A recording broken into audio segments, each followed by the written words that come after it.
I'm a third-generation residential school survivor. Both of my grandparents were forced to attend residential schools at a very young age. They were stripped of their culture, their language, their youth, and their identity. They didn't know who they were.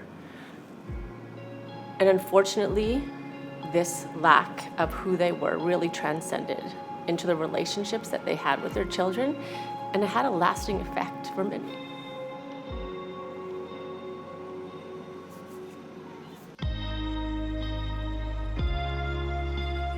I know the struggles that Indigenous people feel are real.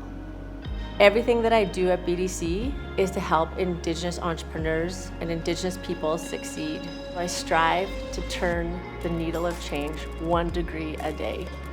Some days it's challenging and there's struggles, but what keeps me going is my aunties and my cousins and these Indigenous entrepreneurs that aren't necessarily treated fairly. Some of the things I think BDC is doing in the right direction is that leadership is really listening to our Indigenous employees and really listening to what their needs are as an employee. We have a lot of training for our employees. So we have unconscious bias, anti-racism, Indigenous cultural awareness training. We ended up moving from 8 account managers that dealt solely with our Indigenous entrepreneurs, and we now have over 200 champions at BDC that are willing and able and ready to help all diverse entrepreneurs. So that includes our Indigenous entrepreneurs.